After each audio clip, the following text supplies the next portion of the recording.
ചന്ദ്രാമ്മ, എന്താ ഇതൊക്കെ? മോനെ, ചന്ദ്രാമ്മയ്ക്ക് എന്ത് ചെയ്യാൻ പറ്റും?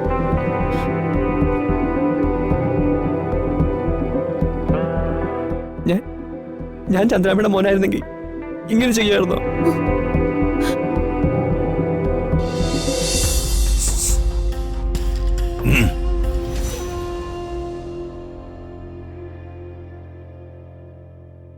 നീ മരുമകളാകാൻ പോകുന്നതേ ആഭ്യന്തരമന്ത്രി ബന്ധുവാകാൻ പോകുന്ന വീട്ടിലാ.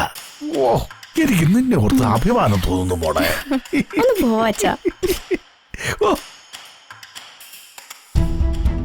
മിസ്റ്റർ ജയരാമൻ ഈ ലോകത്തൊന്നും അല്ലെന്ന് തോന്നുന്നല്ലോ. ഹേയ്, ഒന്നുമില്ല സാർ. ബിസിനസ് ആയിരിക്കും മനസ്സ് നിറയെ. ഇങ്ങനെ 24 മണിക്കൂറും ബിസിനസിനെ കുറിച്ച് മാത്രം ആലോചിച്ചുകൊണ്ടിരുന്ന നമ്മുടെ ജീവിതമേ പോവും.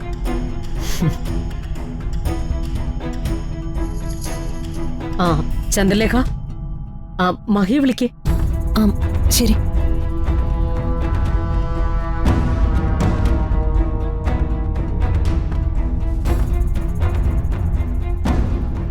കേട്ടോ രമാദേവി, മിസ്റ്റർ ജയരാമന് രാഷ്ട്രീയത്തിൽ ഇറങ്ങാൻ താല്പര്യമുണ്ടെങ്കിൽ ഞാൻ CM-നോട് പറഞ്ഞ് അടുത്ത ഉപതെരഞ്ഞെടുപ്പ് നടക്കാൻ പോകുന്ന മണ്ഡലത്തിൽ നിർത്തി മത്സരിപ്പിച്ച് ജയിപ്പിക്കാം. അത് നമ്മുടെ ഷുവർ സീറ്റാ. 4-5 ബിസിനസ് സ്ഥാപനങ്ങൾ തന്നെ എനിക്കിപ്പോ ഭാരമാ. അപ്പോഴാ ഒരു മണ്ഡലത്തിലെ മുഴുവൻ കാര്യങ്ങൾ നോക്കുന്നേ. നമ്മൾ ഈ ബിസിനസ് ഒക്കെ കൊണ്ട് കഴിഞ്ഞോളാം സാറേ. രമാദേവിയെ മത്സരിപ്പിക്കാം, ജയിക്കും, ഉറപ്പാ.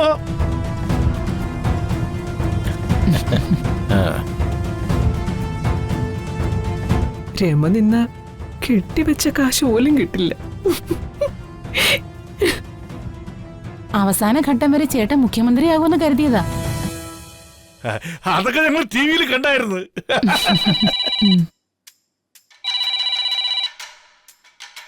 ഹലോ, ഞാനൊരു പേഴ്സണൽ മീറ്റിംഗിലാ. ഇവിടെ എനിക്ക് സെക്യൂരിറ്റിയോടൊപ്പം വരാൻ പറ്റുന്ന സ്ഥലമല്ല. ഏത് കാറ്റഗറി വേണമെങ്കിലും ആയിക്കോട്ടെ. ഞാൻ പറഞ്ഞിരുന്നല്ലോ, ഇന്ന് ഉച്ചവരെ ഉണ്ടായിരുന്ന എല്ലാ പരിപാടികളും ക്യാൻസൽ. ഉച്ചയ്ക്ക് ക്യാൻസർ രോഗികളുടെ ധനസഹായ പ്രോഗ്രാമിൽ ഒരു മാറ്റവും ഇല്ല. ഓക്കെ? DGP-യാ. ഓ,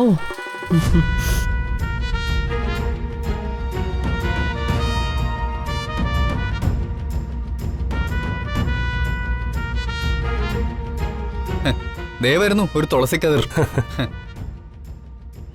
ഏയ് നാട്ടുചെമ്പകം, ഇങ്ങ് വാ വാ.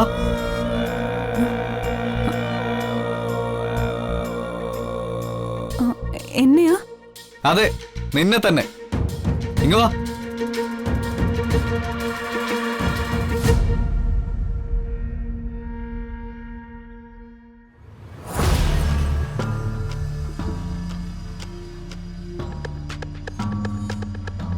ആഹാ, നീ ഏതാ? ആര് തിരക്കി വന്നതാ? ഞാൻ ആരെയും തിരക്കി വന്നതല്ല, ഇവിടെ പഠിക്കാൻ വന്നതാ. ഓ, സ്റ്റുഡന്റ് ആണല്ലേ. എന്നിട്ടാണോ സീനിയറായി ഞങ്ങളെ കണ്ടപ്പോ ഒരു നമസ്കാരം പോലും പറയാത്തത്? സോറി ചേട്ടന്മാരെ, എനിക്കതൊന്നും അറിയില്ലായിരുന്നു. ഓ, എന്നാ പറഞ്ഞു നമസ്കാരം.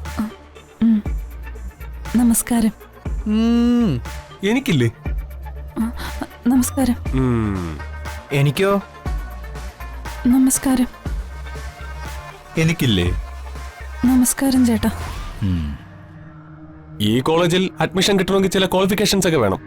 ഉണ്ട് ചേട്ടാ, സർട്ടിഫിക്കറ്റുകളൊക്കെ ഞാൻ കൊണ്ടുവന്നിട്ടുണ്ട്. അതൊന്നും എടുക്കണ്ട, ഈ സർട്ടിഫിക്കറ്റുകളൊന്നുമല്ല. ഇതൊക്കെ കോളേജിന് അകത്ത് കൊടുക്കാനുള്ളതാ. ഇവിടെ വേണ്ടത് വേറെ ചില ക്വാളിഫിക്കേഷൻസാ. എനിക്ക് അഡ്മിഷന് സമയമായി, ഞാൻ പോട്ടെ. ആ, അയ്യയ്യോ, അങ്ങനെ പോവല്ലേ തുളസിക്കതിരെ. വള്ളിച്ചെടി പോലെ പടർന്ന് കയറാൻ അറിയോ നിനക്ക്? എല്ലാ കേസും എടുക്കൂ? എടുക്കും. വാദപ്രതിവാദങ്ങളിലൊക്കെ കട്ടക്ക് നിൽക്കൂ? 5 കൊല്ലം പഠിച്ചു കഴിഞ്ഞ് നിൽക്കും.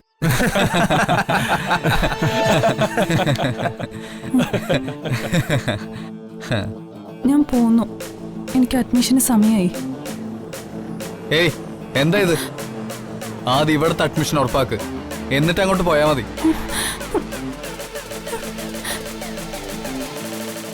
ഡാൻസ് കളിക്കോ? ഈ ശരീരമൊക്കെ ആടി ഉലച്ചുകൊണ്ടുള്ള ഡാൻസ് കളിക്കോ? ഡാൻസേ, ഡാൻസ് ഡാൻസ്. ഇല്ല, ഓ ഡാൻസ് പഠിക്കണമെന്ന് വലിയ ആഗ്രഹം ഉണ്ടായിരുന്നു. അയ്യോ. പക്ഷെ പഠിക്കാൻ പറ്റിയിട്ടില്ല. സാരമില്ല, നമ്മൾ പഠിപ്പിച്ചു തരാം. നല്ല ഉഗ്രൻ ഡാൻസറാ നമ്മള്. വേണ്ട, ഞാൻ പോകുന്നു. എനിക്ക് സമയമായി. അങ്ങനെ അങ്ങ് പോയാലെങ്ങനാ? ഇവിടെ അഡ്മിഷൻ കിട്ടാൻ ചില ടെസ്റ്റുകളൊക്കെ ഞങ്ങൾ തരും.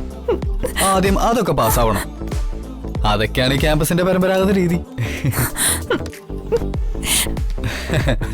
ആ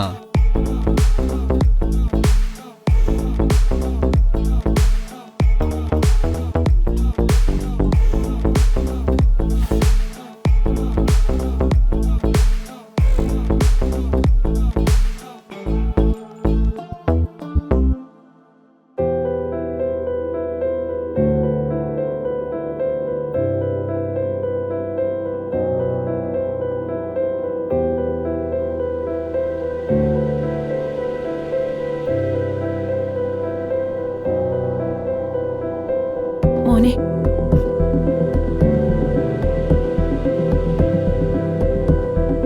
ഇതുവരെ ഡ്രസ്സൊക്കെ ഇട്ട് റെഡിയായില്ലേ? മോനെ, വേഗം റെഡിയാവ്. നിന്നെ വിളിച്ചോണ്ട് വരാനാ എന്നെ ഇങ്ങോട്ട് വിട്ടത്. ചന്ദ്രാമ,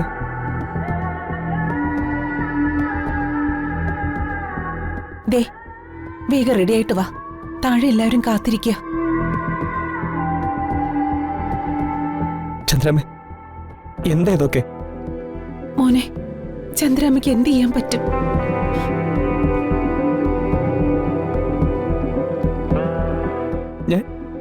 ഞാൻ ചന്ദ്രാമയുടെ മോനായിരുന്നെങ്കിൽ ഇങ്ങനെ ചെയ്യായിരുന്നോ?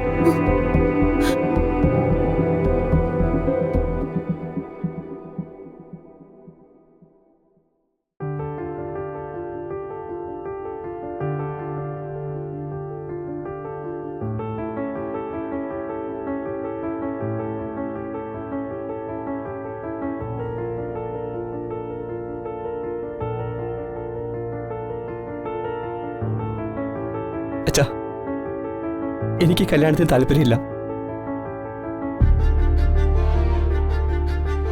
എന്റെ മനസ്സിൽ ചില ആഗ്രഹങ്ങളൊക്കെ ഉണ്ട്. അച്ഛനെങ്കിലും എന്റെ കൂടെ നിൽക്കണം. എന്നെ കല്യാണത്തിന് നിർബന്ധിക്കരുത്.